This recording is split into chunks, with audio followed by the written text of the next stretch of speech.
Hi friends, welcome to Wonderful Word Wednesday. I'm Barb Nemechek. Hello everyone, I am Jim Nemechek, and I know of course Mother's Day was just this past Sunday, and I see we have hanging between us on the mantle here a little sign that says Mom, so I'm guessing we're talking about mothers today, but I am wondering, based on the sign behind us, why MOM has periods after each letter. It's great that you notice those periods because it's an acronym that stands for Mary or Martha. And you're correct, we are going to be talking about moms this week. Okay, I can't wait to see how Mary and Martha connect with moms, because as far as I remember, I don't think the Bible told us that either Mary or Martha were mothers. Moms, of course, are awesome people. They've taught us everything we knew in the first years of our life: how to eat, how to sit up, how to crawl, how to walk and talk. They changed our diapers. They picked up our toys. They made dinner. They changed our clothes. They did the laundry, and they gave us baths. That's only a short list, of course. Being a mom is a full-time job, and many moms do that in addition to having a job outside of the house full-time. Yeah. Being a kid is pretty sweet in the early years because as we get older, those awesome moms ask us to do some of the work that they've been doing. They want us to pick up our own toys, and they want us then to start putting our own dishes in the dishwasher. They want us to fold our laundry, and then mom becomes less of a full-time housekeeper to more of a full-time manager, and we become part of the staff. We learn to clean, to dust, to vacuum, to run the dishwasher, to do the laundry. Of course, all of these things are important things that need to be done. Sometimes, of course, it feels like housework comes before everything else. When you might have company coming, your mom puts us all on full alert, and the living room needs to be cleaned and things need to be straightened up. The toilets need to be scrubbed. Whether it's grandma or Uncle Bob who's coming, there is some special guest on the way. And the house needs to be looking spotless. There's a lady in the Bible named Martha who was very conscious of how her house looked. She had good reason to want everything to be perfect too. Now, she wasn't expecting grandma. She was expecting Jesus. She wants the house to look nice and dinner to be perfect. Now, Martha did not have children to help her, but she did have a sister who chose to stop helping and just be with Jesus the second that he walked in the door. Martha was a little bit frustrated. Let's read this short story located in Luke chapter 10, verses 38 through 42. It begins.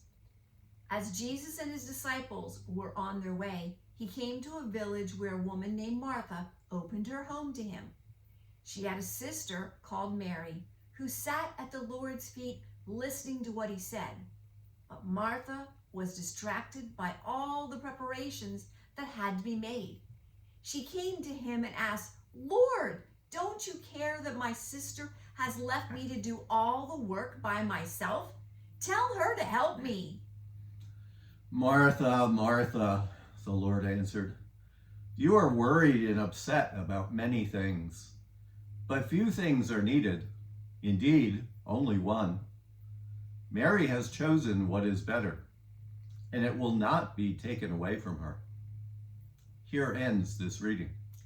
Now, before anybody gets excited, let me just make one thing clear. Jesus was not saying that housework is not important. Darn. I know.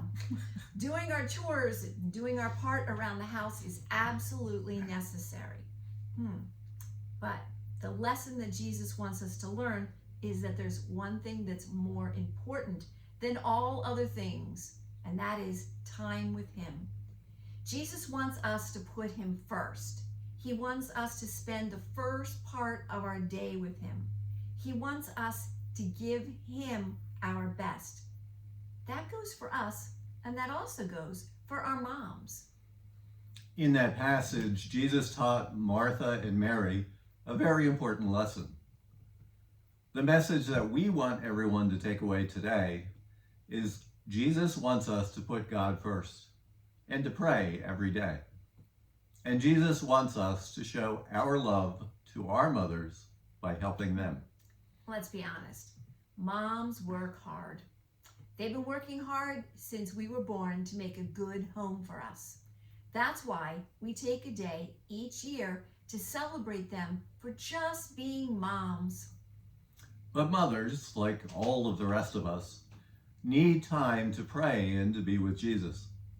Moms need Jesus' time too. They need time to be Mary, sitting at Jesus' feet, reading the Bible and praying. We can help the moms in our lives get that time by helping them a little bit more. It's important we get our time with Jesus too. If you can, you should do it first thing when you get up. Start your day with Jesus, and you start the day right. Then we can turn our attention to those things that need helping around the house. We can show love to our moms and to other moms by helping them out so that we can give them the time to relax and to be with Jesus. There's no right or wrong person in the story of Mary and Martha. Martha was doing important things, but Mary put the most important thing first. She put Jesus first. And let's help our moms out so that they can also spend time with Jesus. There's no better way I can think of to honor moms every single day. When we concentrate on Jesus first, we discover that we are never truly alone or without help. That reference from Hebrews 13:5. And we find inner peace and strength to face whatever comes our way. And that reference from John 14:27. Those are the kinds of truths that keep us calm in even the busiest seasons of life and in serving others. This story also shows us that we can tell anything to Jesus. Jesus accepted Martha where she was. We have that kind of audience with Jesus too. He's a strong God after all. He doesn't get angry when we come to him in the middle of an emotional upheaval. He won't mind if we tell him exactly what we're feeling. In fact, he loves us and longs to hear about anything we face. Jesus is our friend who is approachable, lovable, and eager to listen. In the story, Martha compares herself to Mary.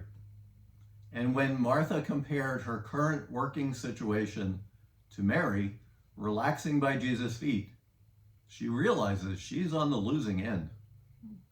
Isn't that the same kind of trap that we all sometimes fall into? Discontentment happens when we compare our life to someone else's.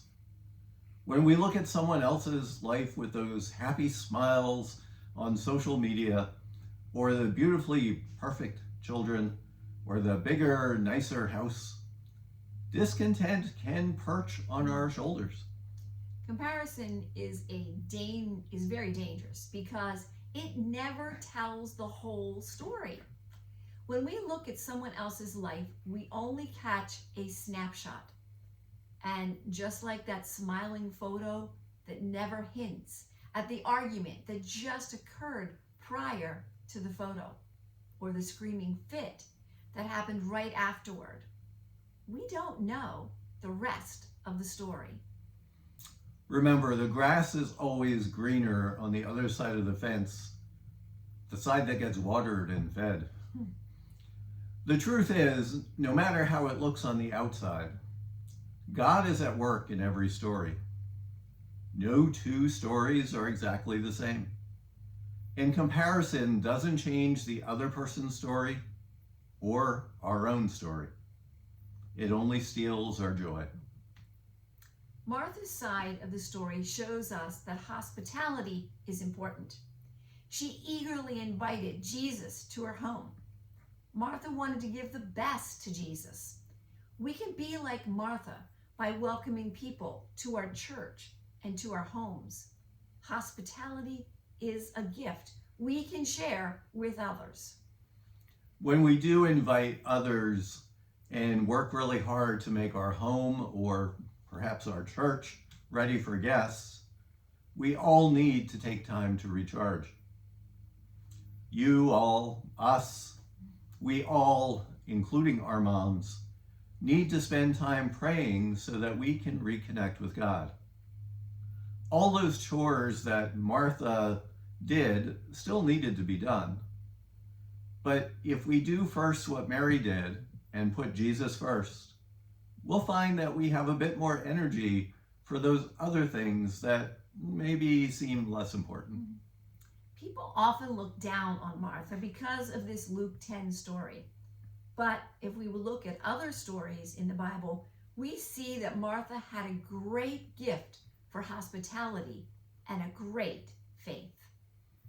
Our challenge this week for ourselves, as well as all of you watching us, is for all of us to commit to recharge with Jesus every day.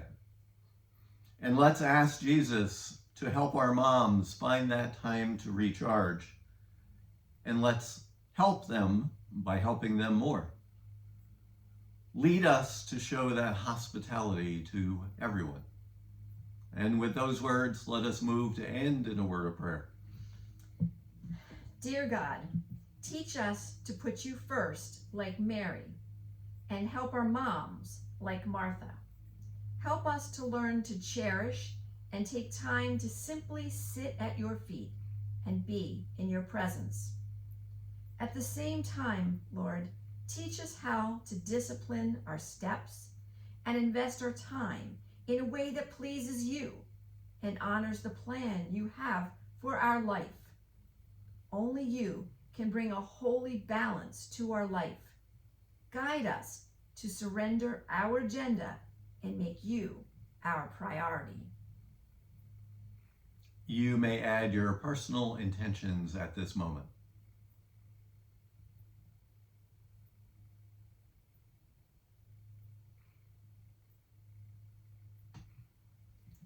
Amen. Amen. Thanks for joining us, and I hope you're going to have a wonderful week in finding time with Jesus. Thank you for watching. Nice of you to tune in and listen to us week by week. Again, next week, Wednesday, Wonderful Word Wednesday, on both the Facebook and YouTube channels of the church. And for all of you who are moms out there, hope your Mother's Day just passed was a good one. And we'll see you next week. Bye. Bye.